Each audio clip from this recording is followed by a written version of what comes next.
home. You're exactly where you belong. Gentlemen, welcome to Fight Club.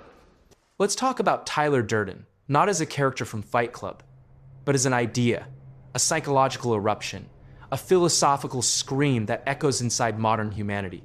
Because Tyler is not just one man on screen. He is a reflection, a fracture, an alter ego born when silence becomes unbearable and obedience starts to feel like slow death. Tyler Durden is eccentric, yes, but not in the playful sense. His eccentricity is violent, disruptive, and intentionally uncomfortable.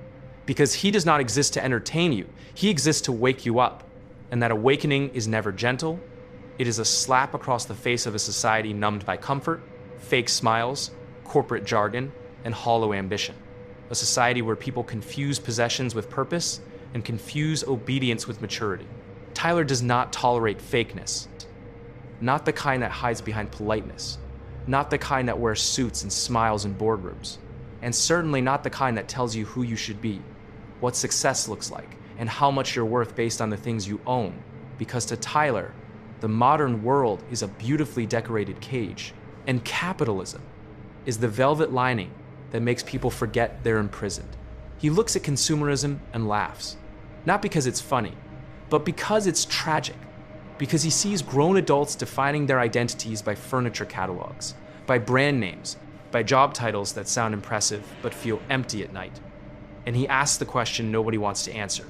If you lose your job, your house, your money, who are you then? And the silence that follows that question is exactly why Tyler exists. To Tyler, immaturity is not rebellion or chaos. Immaturity is blind obedience. Immaturity is accepting rules you never agreed to, chasing dreams you never chose, and calling it adulthood simply because everyone else is doing it. And in that sense, Tyler is not childish. He is brutally mature. Because he sees through the illusion and refuses to play along. The governmental framework of the world, in Tyler's eyes, is not a sacred structure meant to protect individuality, but a machine designed to regulate behavior, suppress deviation, and keep people just comfortable enough to never revolt. And Tyler's anger is not random. It is focused, ideological, and deeply philosophical, because he understands that authority thrives not on force alone, but on fear, routine, and psychological submission. This is where Tyler becomes dangerous, but also where he becomes honest, because he represents the part of every human being that notices injustice, hypocrisy, and control, but lacks the guts, the courage, or the recklessness to speak directly to power. And so that voice gets buried, suppressed, medicated, distracted, until one day it splits and Tyler Durden is born. Tyler is the alter ego of the modern soul, the side of you that knows your boss doesn't own your life. The side that knows the system is rigged. The side that wants to scream when told to be realistic, but instead nods politely and goes back to work. And Tyler exists because silence, prolonged silence, turns into madness. There's a strange spirituality in Tyler Durden, one that often gets misunderstood as pure nihilism. Because while he rejects pleasure, comfort, and attachment, his rejection is not meaningless. It is intentional, almost ascetic, and in that sense, he mirrors figures like Buddha, who also walked away from luxury to confront the truth of suffering, impermanence, and identity. Tyler disowns pleasure not because pleasure is evil, but because pleasure, when overindulged, becomes a leash, and he understands that a person who is addicted to comfort will never be free, because freedom requires discomfort, sacrifice, and the willingness to lose everything you think defines you. He speaks like a king, not the kind born into power, but the kind forged through pain, the kind who has stood at the bottom of the world and decided that fear will no longer dictate his actions. And like a king, he instructs his people not to obey blindly, but to destroy their dependence, to break themselves down before the world does it for them. Project Mayhem, in this sense, is not just chaos. It is ritual. It is indoctrination. It is a twisted form of enlightenment, where names are erased, egos are stripped, and individuals are reduced to raw human potential. And while this path is undeniably violent and morally questionable, its philosophical foundation is clear. You cannot rebuild yourself without first demolishing the false self you've been handed. But Tyler is not a flawless prophet. And this is where his philosophy becomes even more fascinating.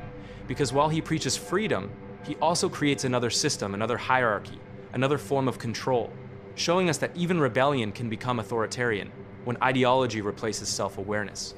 This contradiction is crucial because Tyler Durden is not meant to be worshipped.